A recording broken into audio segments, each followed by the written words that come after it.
उस समय टिहरी गढ़वाल में अन्याय के खिलाफ आवाज उठाना मतलब अपनी सजा को न्योता देना था। जो इंसान अन्याय के खिलाफ आवाज उठाता उसको कड़ी से कड़ी सजा दी जाती थी। वो सब अन्याय देखकर श्रीदेव सुमन से रहा नहीं जाता है और वो इस अन्याय के खिलाफ आवाज उठाना शुरू करते हैं। वो प्रजामंडल आंदोलन में शामिल होते हैं, लोगों को जागरूक करने का काम शुरू करते हैं। जैसे जैसे दिन बीतते जा रहे थे, लोग जागरूक होते जा रहे थे, लेकिन राजा की नजर में श्रीदेव सुमन पूरी तरह से खटकने लगे थे।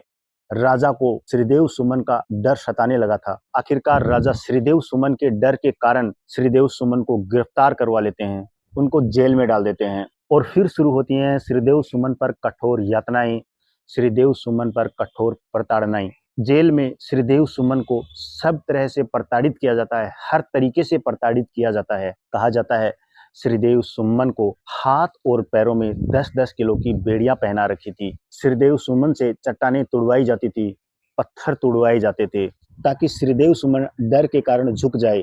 लेकिन श्रीदेव सुमन के इरादे बहुत मजबूत थे। श्रीदेव सुमन राजा से कहते हैं कि तुम मुझे तोड़ तो सकते हो लेकिन झुका नहीं सकते। कहा जाता है श्रीदेव सुमन को पेड़ से बांधकर भी प्रताड़ित किया जाता है। श्रीदेव सुमन एक कठोर रास्ते पे चलने का प्लान करते हैं, जिस रास्ते पे चलना बहुत मुश्किल होता है। श्रीदेव सुमन आमरण अनशन पर बैठते हैं।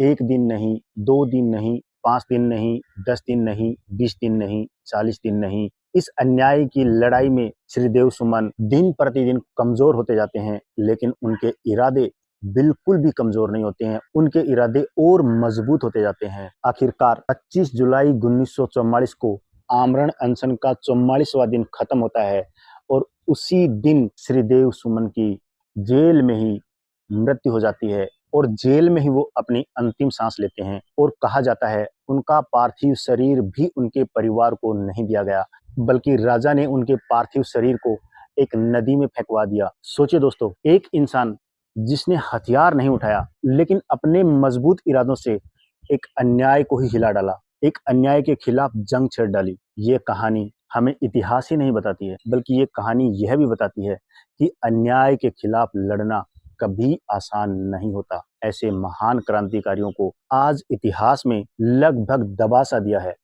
ऐसे महान क्रांतिकारी, महान सत्याग्रही श्रीदेव सुमन को नमन करते हैं। जय हिंद।